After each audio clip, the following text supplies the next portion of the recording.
아, 소개 감사합니다. 네, 뭐 이렇게 먼 거리에 좀 어려운 제목을 가진 강연에 이렇게 찾아와 주셔서 감사하고요. 저도 이제 코로나 때문에 이렇게 많은 여러분들을 이제 학생들을 데리고 이제 강연하는 게 오랜만인 것 같습니다. 그래서 매우 즐겁고요. 그래서 오늘 어려운 내용인데 이제 어린 학생들도 많고 해서 어렵겠지만 좀 천천히 이렇게 재밌는 얘기로 들어주셨으면 감사하겠습니다.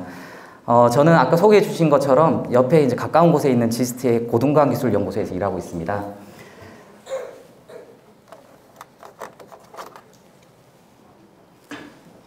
좀 나가서 예. 그래서 이제 제가 있는 곳이 이제 고등과학기술연구소라고 해서 이제 빛을 통해서 연구하는 곳이거든요. 그래서 먼저 제가 어떤 사람인지를 좀 간단하게 소개를 드리고 강연을 본격적으로 시작해 보도록 하겠습니다.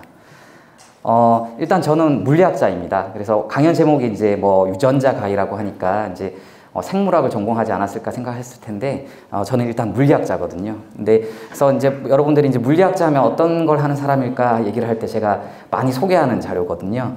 혹시 들어보셨을까요? 갈릴레오 갈릴레이, 그리고 아이작 뉴턴. 그래서, 어떤 일을 한 사람이죠? 중력, 예, 별을 연구했고, 네? 지구가 이제 둥글고, 예, 거의 대부분 맞는 얘기들을 한 것 같아요. 그래서 이제 갈릴레오 갈릴레이의 이제 그래도 지구는 돈다 이런 얘기를 들어보셨을 것 같아요. 그래서 갈릴레오 갈릴레이가 지동설을 이제 주장했고요. 아이작 뉴턴은 아까 전에 중력 얘기도 했지만 이제 우리가 만류인력의 법칙이라고 해서 뉴턴의 사가 많이 들어보셨잖아요. 그래서 사가가 왜 떨어질까 이런 질문들을 통해서 이제 만류인력의 법칙도 만들었고, 우리가 보통 물체의 운동이라고 해서 움직이는 물체의 운동의 원리를 이제 밝힌 사람입니다. 근데 이런 과학자들, 위대한 과학자들은 그 당시에 이 사람들이 살았던 시기에 처음으로 망원경이라는 기술이 개발됐습니다. 망원경은 어떤 거죠? 여러분? 예, 맞습니다. 아주 좋은 답을 해주셨는데요. 망원경은 바로 아주 멀리 있는 물체를 가깝게 있는 것처럼 관찰할 수 있는 이제 도구죠. 그래서 이 위대한 물리학자는 이 망원경을 통해서 우리 먼 하늘의 별과 우리 달, 위성과 같은 것들의 운동을 관찰했습니다. 그리고 이런 관찰을 통해서 물체가 어떻게 움직이는지, 힘의 원리는 무엇인지를 밝힌 물리학자라고 할 수 있습니다. 근데 저하고 이제 어떻게 관련이 있냐? 저도 좀 비슷한 걸 합니다. 일단 저는 망원경을 사용하진 않고요. 현미경을 사용합니다. 현미경은 어떤 도구죠? 여러분 너무 잘 알고 있는 것 같아요. 예, 이 망원경과 좀 비슷해요. 원리는 비슷한데 이거는 멀리 있는 걸 보는 게 아니라 아주 가까이에 있는 걸 봅니다. 근데 아주 작아서 우리가 육안으로, 그러니까 눈으로 식별할 수 없는 아주 작은 물체를 가까이 있는 것처럼 확대해서 보는 도구라고 했습니다. 그래서 저는 똑같이 이제 작은 것들을 관찰하는 현미경을 통해서 이런 생물체들의 원리를, 현상을 연구하는 과학자입니다. 제가 이제 보통은 이제 강연의 마지막에 얘기를 많이 드리는데, 여러분들이 이제 과학자를 주변에서 자주 보시진 않잖아요. 그래서 아마 그런 과학자를 꿈꾸는 학생들이 많을 것 같아요. 그래서 과학자가 되려면 현실적으로 이제 어떻게 내가 이제 해야만 과학자가 될까, 이런 얘기를 간단하게 먼저 얘기 드리려고 합니다. 이게 제가 실제로 제 삶을 여기다가 이제 표현해 놓은 거거든요. 그래서 이제 보시면은 이제 1999년이니까 아마 대부분 학생들은 아마 이때는 없었을 거예요. 그죠? 그래서 그때 이제 여러분들 이제 초등학생들이 여기 많은 것 같은데, 초등학교 지나면 중학교, 고등학교를 거치면 이제 대학교라는 곳을 갑니다. 그래서 저도 이제 대학교를 진학을 해야 됐었고요. 그래서 대학에서 한 4년 정도 이제 공부를 합니다. 공부를 하고 이제 대학원이라고 해서 또 공부를 또 해야 돼요. 그래서 보통 한 6년에서 7년 정도. 여러분들 이제 초등학교보다 더 긴 시간이죠. 그래서 그 시간 동안 또 공부를 하고, 그 다음에 또 바로 이제 과학자가 되는 게 아니라 이제 박사학위라는 거를 이제 대학원에서 공부하고 나서도 또 한 번 일반적으로는 공부를 조금 더 합니다. 연구를 독립적으로 할 수 있다 하는 것들을 하는 시간들을 길게는 8년까지도 길게 해서 벌써 이제 나이가 많죠. 이제 여러분들 부모님들하고 나이가 아마 비슷할 것 같아요. 그래서 제가 2014년도에 이제 처음으로 이제 지금 직장에서 이제 과학자로서 독립적인 이제 연구들을 하게 됐습니다. 그래서 과학까지 되려면 이런 정도의 시간들이 필요하고, 이제 과학자들이 보통 어디에 있는지도 얘기를 좀 간단히 드리면, 저는 여기 이제 보시면 정부 출연연구소라고 해서 우리나라 국가에서 운영하는 연구를 하도록 하는 그 연구소가 있습니다. 그래서 여기서 일을 하고 있고, 또 과학자들이 많이 있는 곳이 이제 학교에 있습니다. 대학교에서도 연구를 많이 하고 있고요.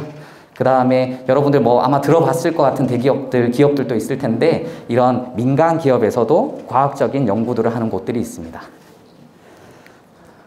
자, 그래서 이제 본격적으로 이제 제가 연구하는 걸 간단하게 얘기를 드릴 텐데요. 생물체는 일단 아까 전에 현미경 제가 얘기를 드렸는데, 보통 눈으로 볼 수 없을 만큼 매우 작습니다. 얼마나 작은지를 제가 조금 비유를 통해서 여러분들을 좀 이해를 돕고자 하는데요. 보시면 이제 여기 사람입니다. 사람이고, 사람 안을 더 들여다보면 이렇게 점점점 작아지게 됩니다. 자, 이게 얼마나 작은지를 제가 얘기를 드리려고 하는데요.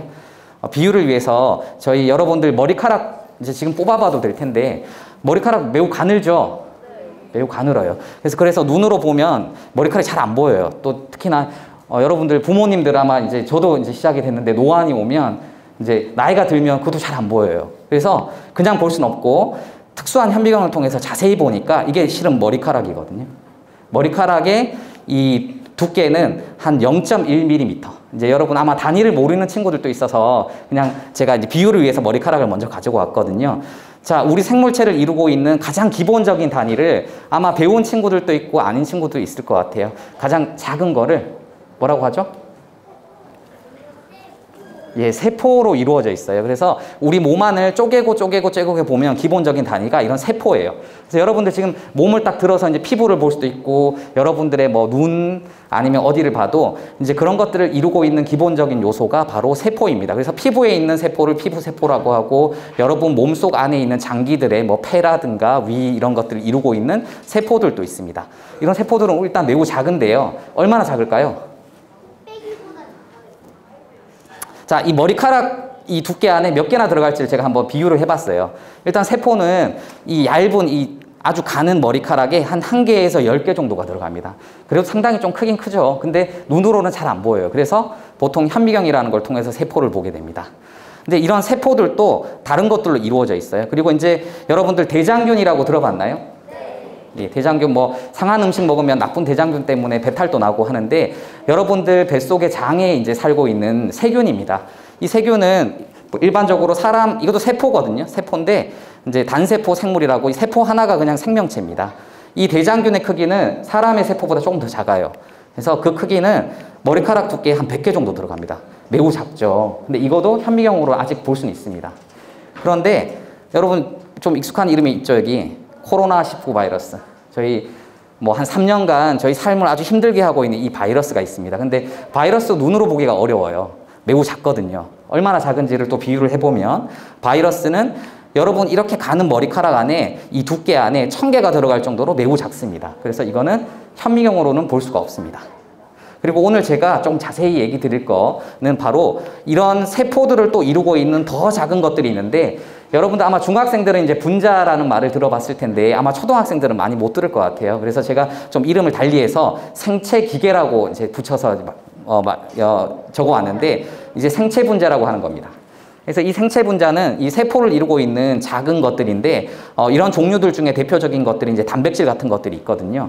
근데 이게 매우 작아요. 그러니까 세포를 이루고 있는 물질이니까 얼마나 작을까요? 그래서 제가 중간중간에 퀴즈를 내서 선물을 좀 준비해 왔거든요. 그래서 한번 추측을 해보세요. 크게 손 들고, 이 생체기계의 크기는 이 머리카락 두께에 몇 개나 들어갈 정도로 작을까요? 네, 여기 먼저 앞에. 예. 10,000개. 맞습니다. 예, 맞아요. 그래서 이 얇은 머리카락 안에 10,000개가 들어갈 정도로 작아요. 여러분 혹시 나노미터 이런 거 많이 들어봤을까요? 이 길이의 단위인데 매우 작은 걸 얘기할 때 우리가 나노 얘기를 하잖아요. 그래서 지금 보여드렸던 이 세포를 이루고 있는 생체 분자인 이 단백질의 크기는 대략 한 10나노미터 정도보다 조금 작습니다. 그래서 그 정도로 작은 생체 분자들로 이루어져 있습니다. 그래서 저는 이제 이런 생체 기계, 생체 분자를 연구하는 사람이거든요.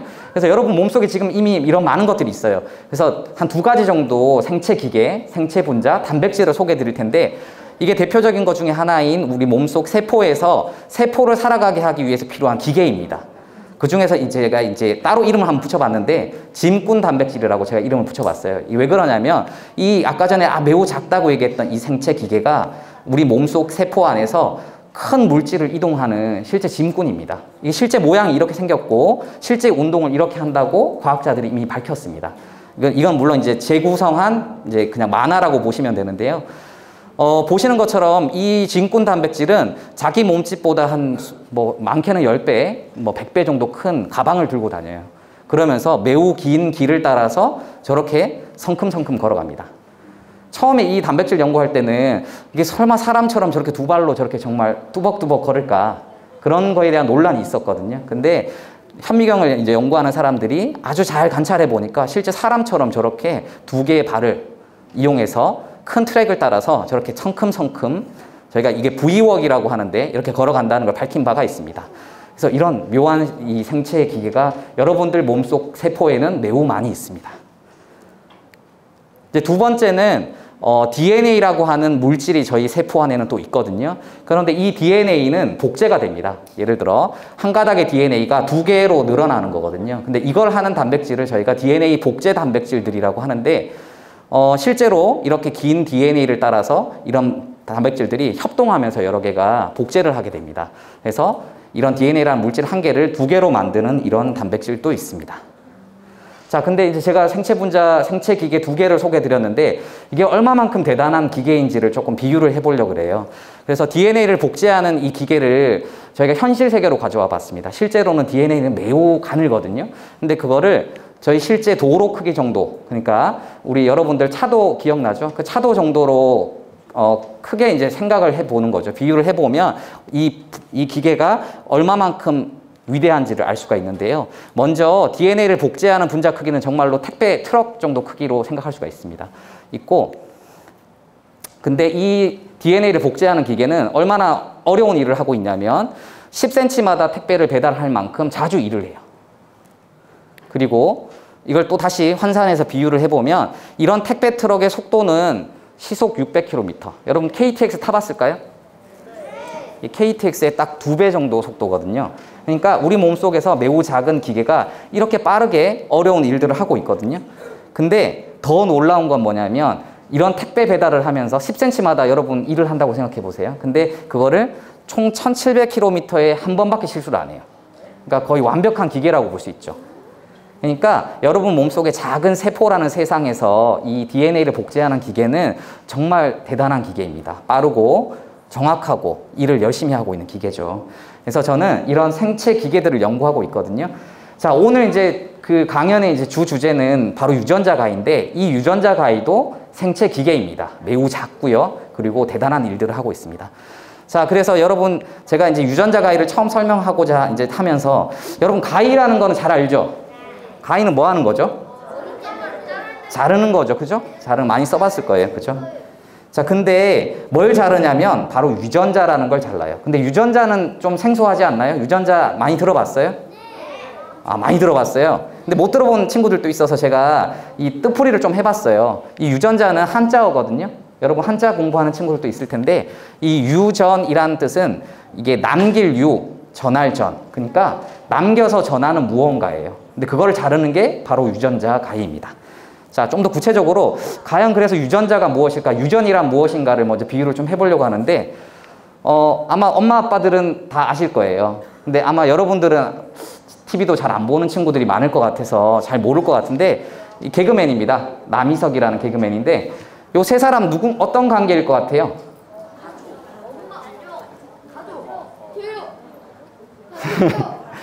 가족입니다. 가족. 예. 어떻게 알았죠, 여러분? 가족인지? 닮았어요. 예. 이게 여기 가운데가 이제 아들이고요. 여기가 아버지고 여기가 아마 딸인 것 같아요. 자, 그래서 딸입니다. 딸이고, 예, 아버지로부터 뭔가 전달돼 가지고 닮았어요. 여러분들, 그래서 여러분도 엄마 아빠랑 닮았죠? 자, 그 왜 그러냐? 그게 바로 유전이 있기 때문이에요. 그래서 유전이라는 거는 부모에서 자식, 그러니까 엄마 아빠에서 딸과 아들 사이에 비슷한 것들을 남겨서 전달하는 거를 유전이라고 해요.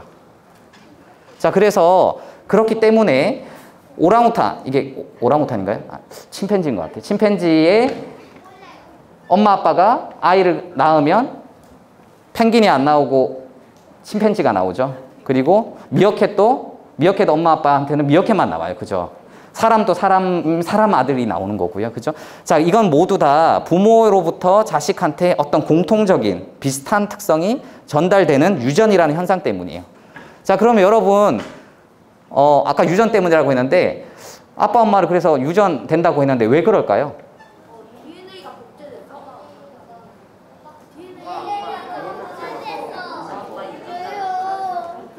예, 뭐, 제가 이제 원래 기대했던 것보다 한 단계 더 나갔는데요.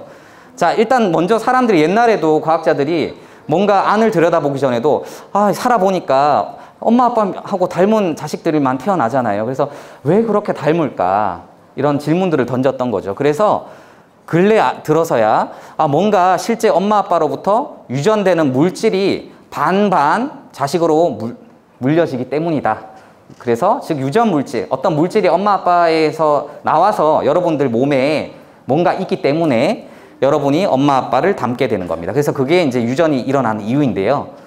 똑같은 이유로 여러분들, 여러분 친구들, 여러분하고 얼굴 똑같은 친구 본 적 있어요? 있어요? 아주 좋은 대답이에요. 예, 맞아요. 쌍둥이는 아주 닮았죠. 근데 완전히 똑같지는 또 않아요. 최근의 연구 결과에 따르면. 근데 제가 이제 여기서 얘기하고자 하는 바는 모든 생명체는 똑같은 게 없어요. 예. 그 이유는 아까 전에 여러분들이 엄마 아빠를 닮는 거랑 똑같아요. 지금 그렇죠. 여러분들이 엄마한테 아빠한테 반반 어떤 물질을 물려받는데 그게 모든 생명체들은 다 조금씩 다르기 때문에 이렇게 사람 사이에서도 모습이 다르고 그리고 사람이 있고 식물, 대장균, 호랑이 이런 생명체마다 모두 다 다른 모습과 기능을 하게 돼요. 이유는 모두 다 유전 물질들이 조금씩 다르기 때문이에요. 자, 여기서 이제 제가 아까 선물 드렸나요? 근데? 안 드렸죠? 선물을 드릴게요. 깜빡했습니다. 예, 나와서. 근데 한번 맞춘 친구들은 제가 이제 안 줄 거예요. 하나씩만 드릴 겁니다. 자, 여기서 두 번째 퀴즈예요. 그래서 이 유전 물질이라는 게 도대체 뭘까? 이 유전 물질 이름이 뭘까? 이거에 대한 퀴즈인데 먼저 다들 아는 친구들도 많은데 저 퀴즈를 제가 의도한 바는 이거예요. 이게 지금 이거 엄마 아빠들도 아시고 친구들도 아는 친구들 있을 텐데 제가 먼저 한번 들려드릴게요. 이 노래에 답이 있어요.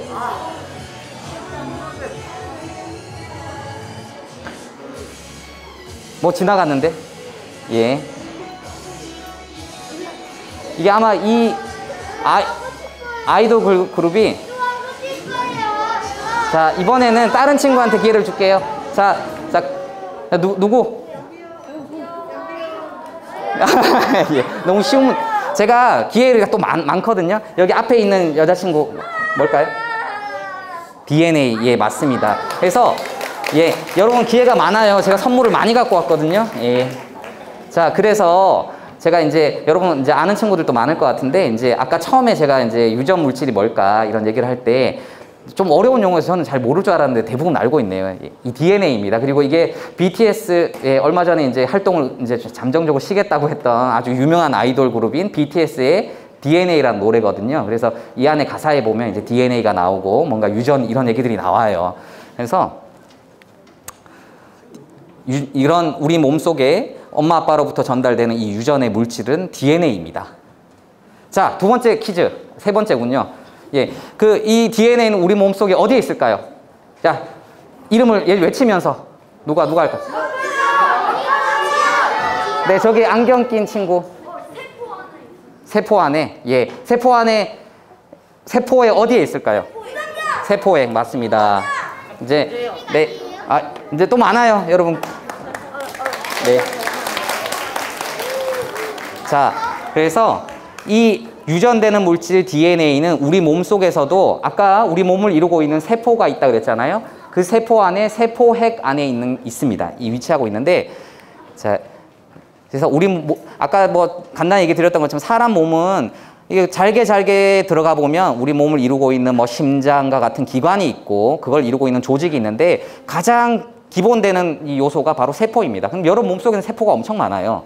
근데 그 세포에는 모두 다 아까 DNA 유전 물질하고는 DNA가 모두 다 들어있어요.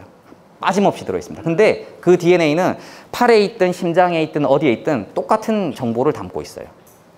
그래서 우리가 이제 지금 얘기할 DNA는 우리 몸속 세포 안에 그 중에서도 세포 안에 가운데 있는 세포핵이라는 곳에 이 DNA가 있습니다. 그래서 이 DNA로 뭉쳐진 이 덩어리를 이제 소위 염색체라고 해요. 이 염색체가 있고 여러분들 몸속에는 총 46개의 염색체가 있는데 그게 모두 DNA라고 보시면 됩니다. 그래서 여러분들이 엄마 아빠를 담는 여러분들을 결정하는 그런 유전의 정보는 이 DNA라고 한 긴 실에 정보가 담겨져 있습니다. 이 DNA를 조금 더 자세하게 제가 보도록 할게요. 먼저 DNA는 아까 세포, 아주 작은 세포의 가운데 세포핵에 있거든요. 거기에 엄청 긴 실이 이제 엉켜서 들어가 있는데, 이 DNA는 그래서 일단 매우 가는 실입니다. 매우 가늘고 매우 긴데요. 이 DNA 폭은 아까 전에 머리카락보다 아까 10,000배 정도가 단백질이라고 했는데 이 DNA는 10만 배 정도 가늡니다. 즉, 한 1나노미터 정도로 매우 가는 폭을 가지고 있는 DNA이고, 근데 우리 몸속에 이 DNA, 모든 세포에 들어가 있는 DNA를 모두 붙이면 그 거리가 지구에서 명왕성 정도의 거리에 해당하거든요. 매우 길어요. 여러분 몸속에 있는 DNA를 모두 빼가지고 다 풀어서 이어서 붙이면 지구에서 명왕성까지 거리에 해당하거든요. 자, 그리고 이런 DNA는 아까 전에 세포 안에 세포핵이라는 아주 작은 공간에 매우 꽉꽉 들어차 있습니다. 그래서 매우 작은 공간 안에 모여 있고요. 자, 이 DNA는 여러분들을 결정하는 정보를 담고 있다고 했잖아요. 근데 그게 이 AGCT라고 하는 총 4가지의 코드로서 정보가 저장되어 있어요. 그러니까 여러분들 책에 보면 한글책이면 여러분들 가나다라 이런 문자들로 이루어진 책이잖아요. 그죠? 근데 DNA에도 책 같은 거거든요. 책 안에 정보를 담고 있는데 그 글자는 뭐 A, B, C, D 이런 거보다도 더 작게 총 4개로만 이루어져 있는 문자로 된 정보라고 보시면 돼요.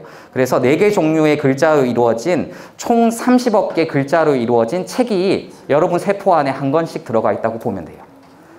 어마어마한 양이거든요. 제가 이제 한번 대강 세봤어요. 그 정도의 글자면 책으로 몇 권 정도 되는지.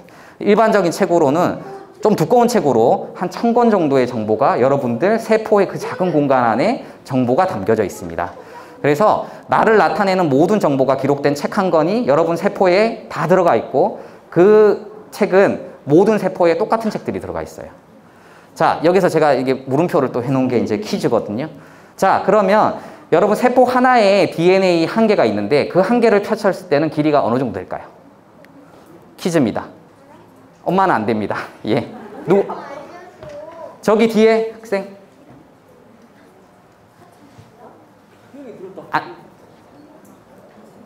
안 들려요. 조금 더 크게.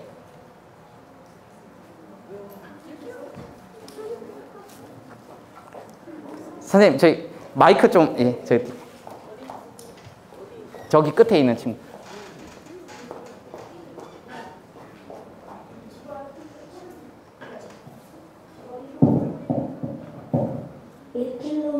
일 킬로미터 아닙니다. 자, 일단은 몇 미터예요? 몇 미터? 네, 누구? 크게 소리치세요. 네, 하세요. 저요, 해. 자, 이번에 저기 여학생. 예. 아, 여기 바로 앞에. 예. 10m. 제가 이제 딱 맞진 않지만 좀 비슷했어요. 2m 정도 됩니다. 그냥 선물을 드리고, 예. 또 퀴즈가 있어요, 여러분. 제가 많이 드릴게요. 네. 네. 네.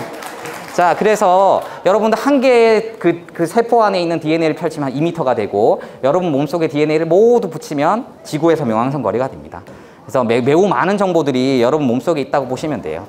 자, 그래서 이런 많은 정보들을 여러분들의 특성을 나타내는 그런 정보들이 있는데 그걸 읽는 기술을 저희가 DNA 시퀀싱 기술이라고 해요. 그래서 그냥 유전 정보들을 읽는 기술이거든요. 이거는 최신 기술입니다. 그래서 이 긴 줄의 DNA 안에 여기 AGCT라는 정보들이 다 담겨져 있는데 이거를 이 DNA를 하나씩 지나가면서 이 생체 기계들이 여기 와서 여기에 있는 코드들을 읽는 기술이거든요. 여기다가 저희가 색깔들을 입혀서 AGCT를 읽을 수 있는 현미경으로 이 빛이 나는 거를 하나씩 읽는 기술입니다. 그래서 이거는 최신 DNA 시퀀싱 기술인데 이거를 35개나 읽어야 되기 때문에 한 개만 놓고 볼 수는 없어요. 그래서 여러 개 위치에다가 이 긴 DNA들을 붙여놓고 이 색깔들을 실시간으로 이렇게 읽으면 우리 몸속에 30억 개나 되는 DNA의 정보들을 하나씩 읽을 수가 있어요.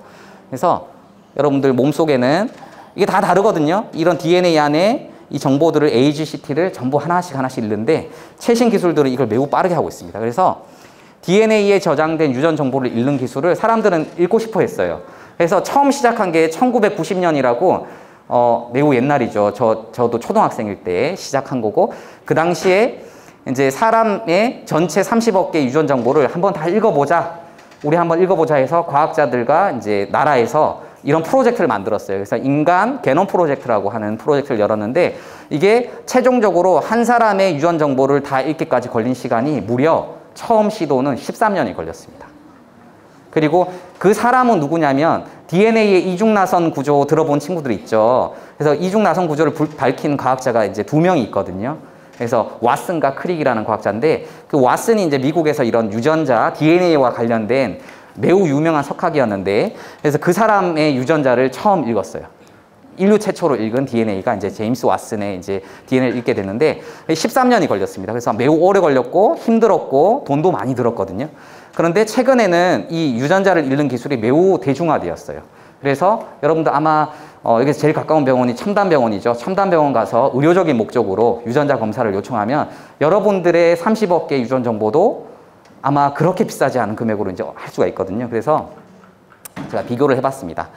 그래서 과거 처음 인간 게놈 프로젝트를 시작했을 때 우리 몸속에 30억 개의 정보를 읽기까지 걸린 시간은 13년, 돈으로는 4조 원이 들었어요.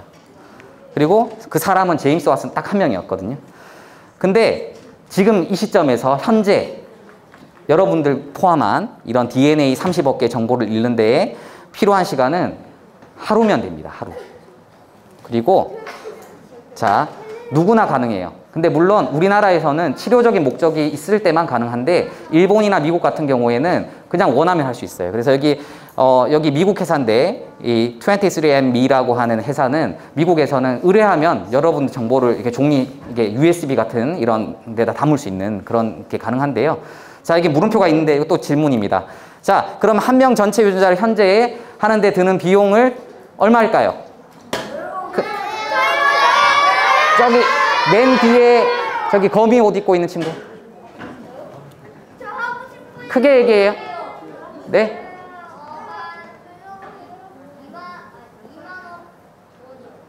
2만 원. 자, 아깝지만 한 친구 더 얘기 들어볼게요. 네. 네. 네. 아, 여기는 했으니까 여기 앞에 친구.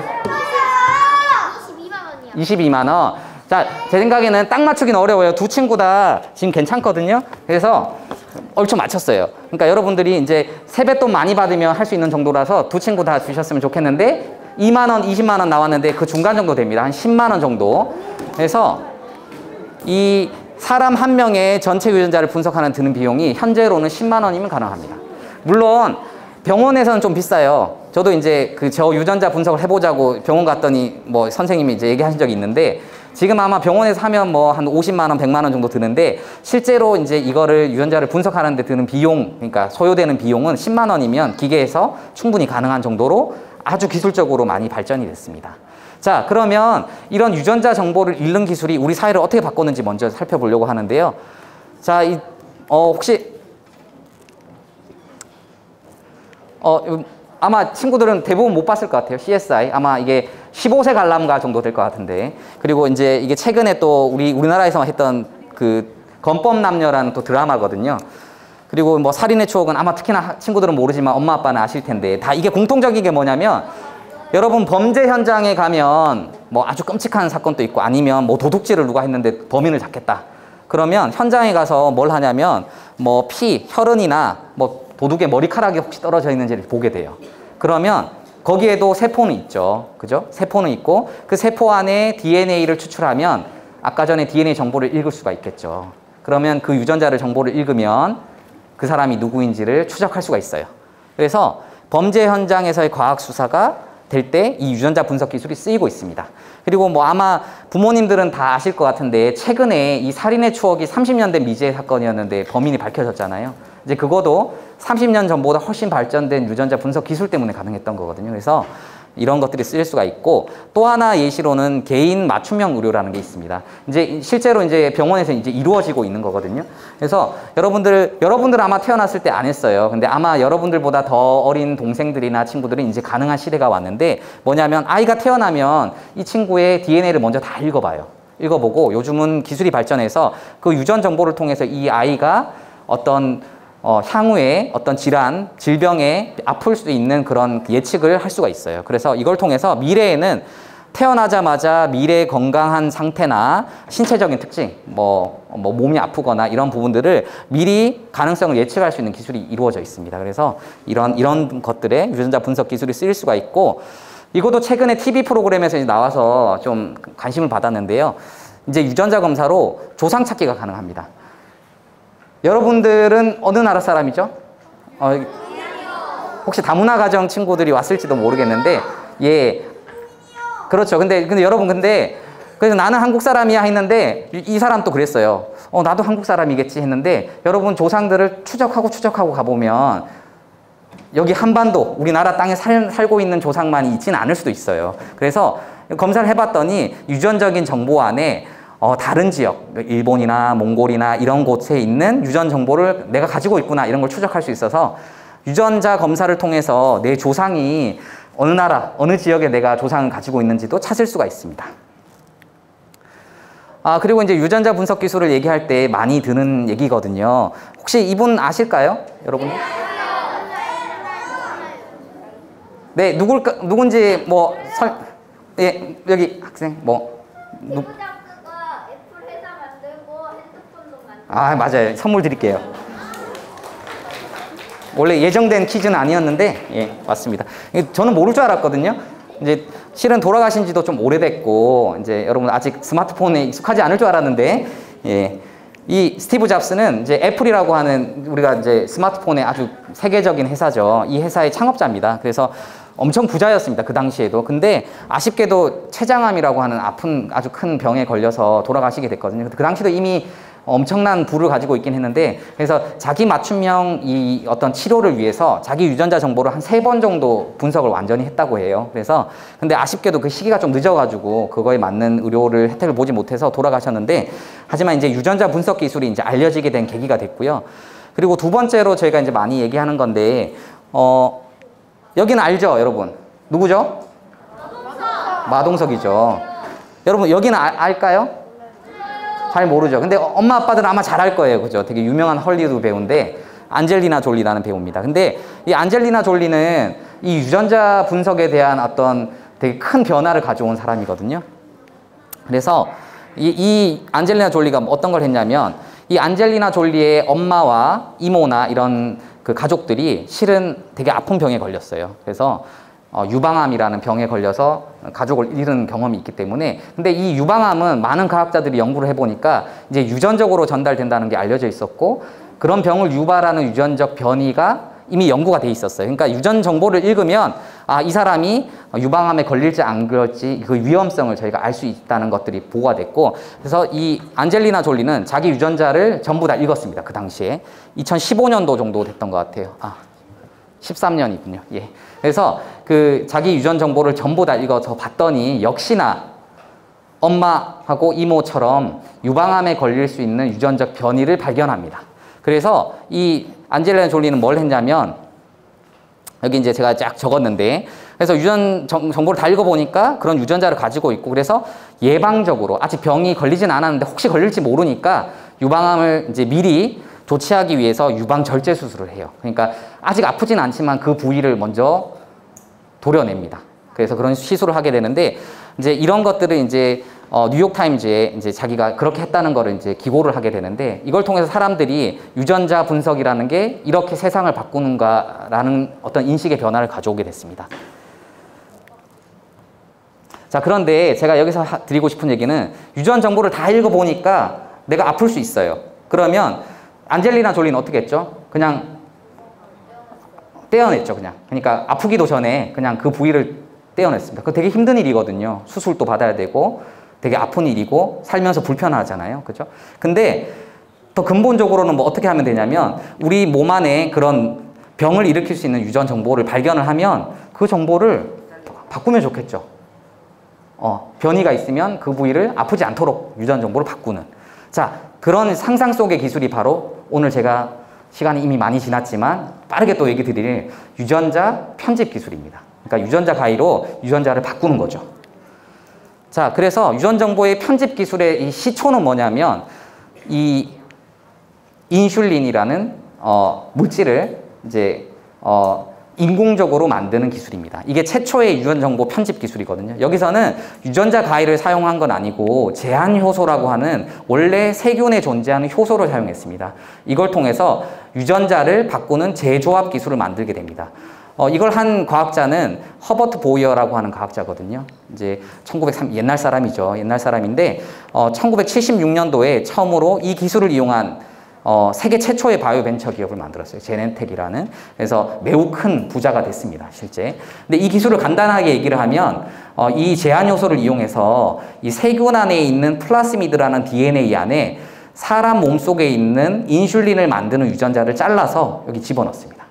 즉, 이것도 마찬가지로 DNA를 잘라요. 그래서 세균의 DNA를 잘라서 내가 원하는 유전자를 집어넣습니다. 그래서 이 대장균이라고 하는 이 세균을 이렇게 증식을 시키면, 그러니까 아들 낳게 하고 그 다음 또 아들 낳게 하고 하면 그 대장균 안에서 이 인슐린이라고 하는 물질에 이거를 만드는 일들이 계속해서 일어나서 이렇게 우리 몸속에서가 아니라 세균을 이용해서 인슐린이라고 하는 물질을 대량으로 만들 수가 있어요. 많이 만들 수가 있습니다. 자, 인슐린은 아마 여러분들은 아마 잘 못 들어봤을 텐데 주위에 근데 실은 이 병을 앓고 있는 분들이 많거든요. 당뇨병이라고 들어봤나요? 네, 맞습니다. 그래서 당뇨병이 바로 우리 몸속에 인슐린이라고 하는 호르몬을 잘 만들지 못하는 분들인데 실은 주변에 많아요. 실은 저도 약간 당뇨가 있고 뭐 저희 부모님도 있고 그러니까 아주 많은 병인데 그래서 병이 이제 심할 때는 이렇게 인슐린을 직접 몸속에 넣게 돼요. 근데 이 인슐린을 사람이 못 만드니까 이 밖에서 만드는 기술을 처음 개발하게 돼요. 근데 이 유전자 편집 기술은 이 세균의 DNA를 잘라서 원하는 유전자를 집어넣는 거라서 좀 단순합니다. DNA가 일단 30억 개나 되지 않아요. 그래서 이 제한 효소만으로도 충분히 가능했는데 사람의 30억 개 유전자 중에 원하는 유전자를 이렇게 바꾸려면 좀 어렵습니다. 그래서 이런 기술들을 만드는 것들이 최근에 들어서 시작이 됐거든요. 그래서 뭐 1세대, 2세대 이제 어려운 말들이 많은데 최종적으로는 제3세대라고 하는 크리스퍼라고 하는 유전자 가위를 사람들이 인공적으로 만들게 돼요. 이것도 이제 세균에서 유래한 생체 기계거든요. 그래서 이 크리스퍼 유전자 가위라고 하는 게 우리 몸속에 30억 개나 되는 DNA를 아주 특이적으로 한 위치만 DNA를 바꿀 수 있는 기술입니다. 자, 이 기술은 여러분들 과학자 뭐 아주 유명한 과학자 무슨 상 타죠? 노벨상. 그래서 우리나라 노벨 과학상 받은 적이 없죠, 아직. 그래서 항상 이제 뉴스나 이런 것들을 보면 우리나라도 노벨상 받았으면 좋겠다 하는데 자, 이 노벨상이 바로 이 크리스퍼 유전자 가위로 2020년도 한 2년 전에 받았어요. 이게 기술이 나온 지 얼마 안 되고 받은 상이라서 매우 놀라운 거였거든요. 왜냐하면 이 유전자 가위는 유전자를 편집하는 기술에 혁신적인 어떤 변화를 가져오게 됐습니다. 그래서 이 받은 과학자는 지금도 현재 연구를 열심히 하고 있는 분들이고요. 그래서 젊은 과학자 두 분이 그 공로로 노벨상을 받게 됐습니다. 자, 이 유전자 가위 얘기를 간단히 드릴 텐데요. 아까 제가 생체기계 얘기했는데 이것도 생체기계입니다. 단백질이고요. 매우 작습니다. 그러면 이 DNA, 긴 DNA에 이런 단백질 기계가 이렇게 내가 원하는 위치에 잘 이렇게 결합합니다. 그러고 이 DNA를 이중나선 구조로 이렇게 원하는 데를 풀어요. 푼 다음에 내가 딱 원하는 곳에만 가서 이 이중가닥의 DNA를 이렇게 단백질이 실제 가위처럼 싹둑 자릅니다. 두 가닥 모두 자르죠. 그러면 우리 몸속에 이 유전자가 이게 DNA가 잘리면 이걸 복구하는 또 단백질들이 있어요. 우리 몸속에는. 그래서 이걸 복구하게 되는데 복구할 때 그냥 붙이는 게 아니라 여기에다가 원하지 않는 유전자를 집어넣거나 아니면 새로운 어떤 유전자를 집어넣게 되는데 보시는 것처럼 그걸 통해서 내가 뭔가 변형하려고 하는 유전자를 이렇게 기능을 못하게 하거나 새로운 기능의 유전자를 집어넣는 일들이 가능해요. 그러니까 여러분 몸속 세포 안에 30억 개 정보 안에 특정한 위치에 유전적 변이가 있으면 이 유전자 가위가 가서 거기 유전자를 없애버리거나 아니면 새로운 어떤 정보를 집어넣을 수가 있는 거죠. 자, 이 원리로 이 크리스퍼 유전자 가위는 아주 혁신적으로 생물체의 유전 정보를 편집할 수가 있어요. 바꿀 수가 있거든요. 자, 이 유전자 가위가 어떤 미래를 이제 만들지를 얘기 드리려고 해요. 여러 가지가 있는데 먼저 첫 번째로는 유전자 변형 식물이에요. 원래 유전자 변형 식물은 크리스퍼 유전자 가위가 생기기 전에도 있었어요. 여러분들 콘 옥수수 많이 먹죠. 그래서 뭐 샐러드에 넣기도 하고 뭐 이렇게 하잖아요. 그죠? 그 콩들이 대부분 유전자 변형을 통해서 만들어진 작물입니다. 그런데 그런 것들이 실은 어려웠고 했는데 크리스퍼 유전자 가위는 그걸 좀 쉽게 하고 정말 원하는 정보들을 많이 바꿀 수가 있어요. 그래서 이 크리스퍼 유전자 가위로 변형된 식물들 중에는 이런 것들이 있습니다. 이게 최근에 다 이제 된 것들인데요. 먼저 콩은 몸에 좀 안 좋은 기름이 만들어져요, 원래는. 근데 여러분 올리브유는 콩기름보다 좀 몸에 좋다는 얘기 들어봤나요? 예, 뭐 올레익산이라고 해서 좀 그런 물질들이 기름이지만 몸에 좀 좋아요. 근데 콩으로 할 수 있으면 그게 훨씬 좋은 일이 되거든요. 더 돈을 많이 벌 수 있고. 그래서 이 크리스퍼 유전자 가위를 통해서 콩에서 올리브유처럼 건강하게 만들 수 있도록 유전적 변형을 크리스퍼로 했습니다. 그래서 실제로 이제 회사가 아직 팔리진 않고 있지만 이제 곧 팔릴 그런 콩기름을 곧 만들게 되고요. 이거는 일본에서 이제 처음으로 허가받아서 실제 제품이 나온 건데, 방울토마토 좋아하죠, 여러분? 예, 그 방울토마토인데 이제 특정한 유전자를 변형을 했더니 잠이 좀 안 오면 이걸 먹으면 잠이 잘 온다거나 좀 스트레스가 막 힘들고 짜증나고 할 때 먹으면 좋은 그런 토마토를 만들었습니다. 자, 두 번째로는 유전자를 변형한 동물도 만들 수 있어요. 실제로 만들었습니다. 이게 2015년도에 한국 과학자에 의해서 유전자가 교정된 돼지를 만들었어요. 근데 어때요? 돼지가 좀 어때 보이나요?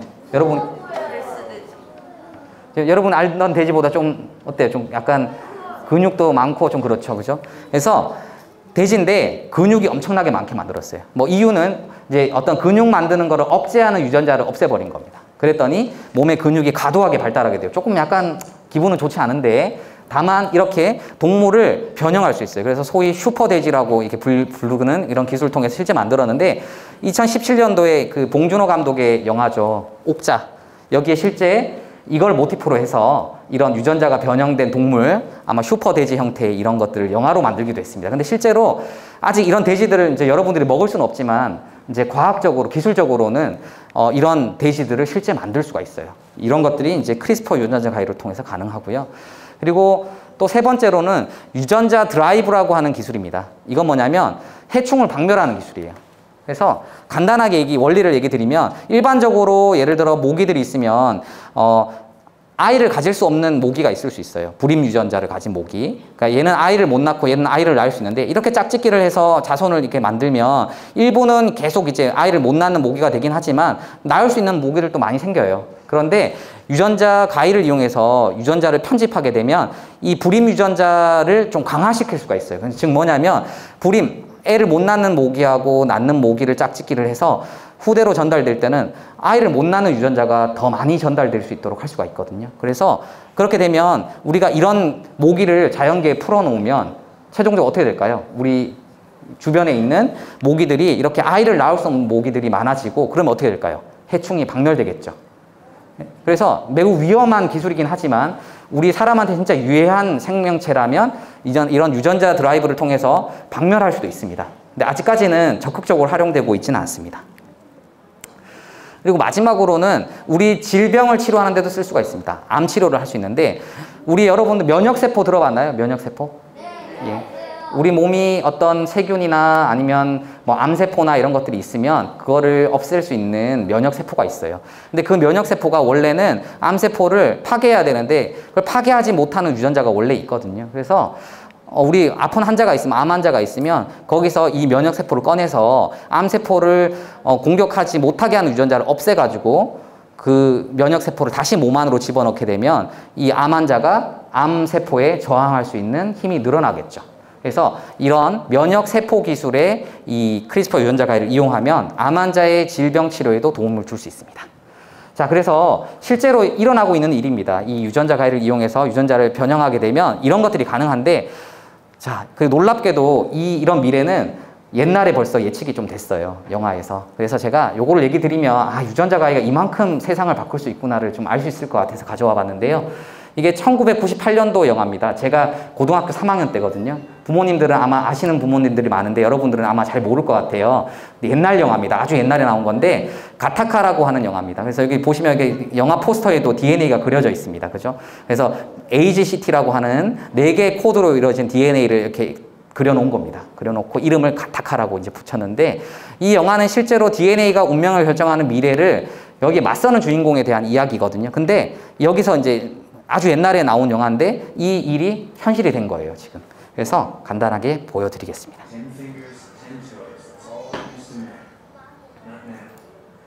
아이가 태어났는데 이제 혈액을 빼가지고 유전자 분석을 하는 거죠. 이때는 유전자 분석도 이루어지지 않을 때였습니다. 근데 그런 건데, 그래서 그 아이가 미래에 어떻게 될지를 이렇게 예측을 한 거예요.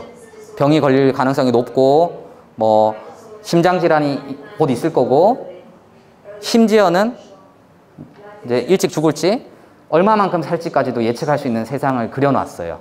물론 유전자 분석 기술을 아직까지 이 정도는 어찌 수는 없어요. 근데 거의 근접하고 있습니다. 자, 그래서 이거는 이제 유전자 분석 기술의 미래를 보여주고 있는데, 더 놀라운 거는 이 미래를 다루고 있는 이 영화에서는 이렇게 이제 자연적으로 생겨난 아이는 이런 위험성이 있으니까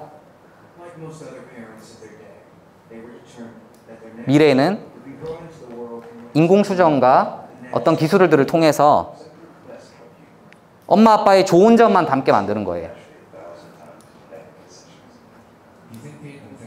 그래서 그 아이의 유전 정보를 편집을 해서 변형을 해서 태어나게 한 거죠. 그러면 자연적으로 태어난 아이보다 훨씬 더 키도 크고 힘도 세고 육체적인 능력이 훨씬 뛰어나게 만드는 그런 미래를 그린 영화예요. 그래서 이제 자연적으로 태어난 아이와 유전자 변형을 통해서 태어난 아이가 이제 경쟁하는 어떤 게임을 했는데 맨날 지더라. 근데 물론 영화는 그걸 이겨냅니다. 그래서 자연적으로 태어난 아이가 나 너 이길 수 있어 해가지고 그런 얘기를 하고 있지만, 이 영화에서 얘기하고 있는 거는 유전자를 읽고 그걸 변형을 하면 이런 일도 가능하구나 하는 것들을 보여주고 있는 영화입니다. 근데 실은 현재는 이런 것들이 거의 현실적으로 가능한 시대가 손앞에 있어요. 근데 이게 과연 옳을까 아닐까 이런 의문이 드는 것들이 또 있습니다. 그래서 제가 이 유전자 편집 기술에 최근 가장 어떻게 보면 사회를 놀라게 했던 사건이 있었어요. 뭐냐면 중국에서 있었던 일인데, 아까 제가 이제 사람의 유전자를 편집할 수 있다 그랬잖아요. 근데 사람들이 그 위험성이 있기 때문에 시도하진 않았어요, 사람한테는. 근데 최초로 시도를 해버렸습니다. 그래서 중국에서 어떤 과학자가 아이들을, 그러니까 배아세포라고 해서, 그러니까 실제 아이가 태어나면 엄마 아빠로부터 아까 전에 유전자를 받아서 이제 여러분 엄마 뱃속에서 이렇게 자라게 되는데, 그 아이들의 배아세포 단계에서 사람이 되기 전에, 발달하기 전에 유전자를 변형을 했어요, 사람한테. 그래서 어떤 아이를 태어나게 했냐면, 원래 엄마 아빠가 에이즈라고 하는 어떤 질병에 노출된 엄마 아빠였는데, 원래라면 자연적으로는 에이즈에 걸린 아이가 태어나게 되는데, 이거를 에이즈의 어떤 그 저항성을 가지는 유전자 편형을 통해서 에이즈가 걸리지 않는 아기가 탄생하도록 하는 시도를 했습니다. 그래서 나 그거 했다 하고 세계에 발표하고 그런 것도 보여줬는데, 근데 여러분 이제 생각해 보는 것처럼 사람한테 이제 그 아이가 건강할지, 다른 아픈 건 없을지, 이런 것들이 아직 안전성이 이제 아직 드러나지 않았는데, 이런 것들을 하는 건 매우 위험한 일이잖아요. 근데 그래서 굉장히 이게 유전자 편집 기술이 세상을 바꿀 수 있구나 하는 걸 보여주기도 했지만, 또 한편으로는 이게 윤리적으로나 법적으로 얼마나 위험한지도 보여준 사건이거든요. 그래서 실제로 이 과학자는 중국에서도 비판을 받았고 실제 감옥에서 징역을 살았어요. 그리고 이후에는 지금 어떻게 살고 있는지 잘 드러나 있지는 않습니다. 그래서 제가 오늘 얘기 드린 이 유전자 가위는 놀라운 미래를 만들기도 하지만 또 사회에 매우 위험한 요소가 될 수가 있어요. 그래서 이걸 어떻게 사용해야 되냐 하는 범위에 대한 논란이 있습니다. 그래서 편집 기술은 외모, 성격도 바꿀 수 있고 병도 치료할 수 있고 앞이 안 보이는 분의 시력 회복도 가능한 그런 연구들이 되고 있고 한데 또 한편으로는 위험성이 있습니다. 그래서 사회적으로 이 가위 기술을 어떻게 사용해야 되는지에 대한 논의들이 있습니다. 근데 제가 마지막으로 이 기술을 좀 얘기 드리면서 오늘의 좀 질문을 던져 보려고 그래요. 여러분 시험관 아기라고 들어봤나요? 들어본 친구 있을까요? 네. 근데 이 기술이 이제는 너무나 보편화돼 있어요. 여러분들 친구가 이런 시술을 통해서 아이가 태어나는 것들이 이제 너무 자연스러운 일이 됐습니다. 근데 이 시험관 아기가 처음 사회에서 시도된 게 1978년이에요. 제가 이제 1981년도에 태어났거든요. 그러니까 저보다도 이제 나이가 많은 건데, 이게 처음으로 세계적으로 영국에서 1978년도에 처음으로 시험관 아기라고 해서 엄마 아빠가 자연적으로 아기를 가지는 것이 아니라 몸속 밖에서 아이를 탄생시켜서 엄마 뱃속에 다시 집어넣는 이런 시험관 아기 기술이 처음 시도되게 됩니다. 근데 그 당시만 해도 이 기술이 엄청 사회를 바꿀 것도 같지만 매우 위험할 거라는 걱정들이 많았습니다. 그래서 이게 이제 우리나라에서도 1985년도에 처음으로 시험관 아기가 시도됐거든요. 근데 그 당시에 이제 신문 기사를 보면 이 시험관 아기가 인간의 존엄성도 파괴하고 남녀 분포도 균형을 깰 것 같고 여러 가지 사회적인 문제를 일으킬 거라고 걱정을 많이 했었어요. 근데 다행히도 이 기술의 위험성은 떨어졌고 사회적으로도 잘 쓰이고 있습니다. 그래서 이제는 사람들이 누구나 할 수 있고 받아들이는 기술이 됐는데, 그래서 이게 보시면은 세계 최초로 이제 1978년도에 시험관 아기로 태어난 아기고요. 그 아기를 처음 이제 그 기술을 적용했던 의사입니다. 의사고 그 엄마고 태어난 아기가 현재 이렇게 컸습니다. 컸고 아이까지 나왔거든요. 이제 제 나이 또래입니다. 여기 이분도 또래인데, 그럼 이걸 통해서 우리나라에서도 아까 1985년도에 이 시술을 통해 태어난 아기가 있고 30년이 지났고 성인이 됐어요. 아직 아기를 가지진 않았지만. 그래서 이제 이 기술이 시험관 아기가 이제 사회적으로 받아들이는 기술이 됐습니다. 그래서 유전자 가위 기술도 여전히 사회적으로 위험하긴 한데 아까 보여드린 것처럼 우리 사회를 정말 크게 바꿀 수 있는 기술이에요. 그래서 이거를 어디까지 허용하고 언제부터 어떤 방식으로 우리가 기술을 사용해야 되느냐라는 거를 논의할 시기가 된 것 같습니다. 그래서 제 오늘 강연은 이걸로 마치도록 하겠습니다. 네, 감사합니다.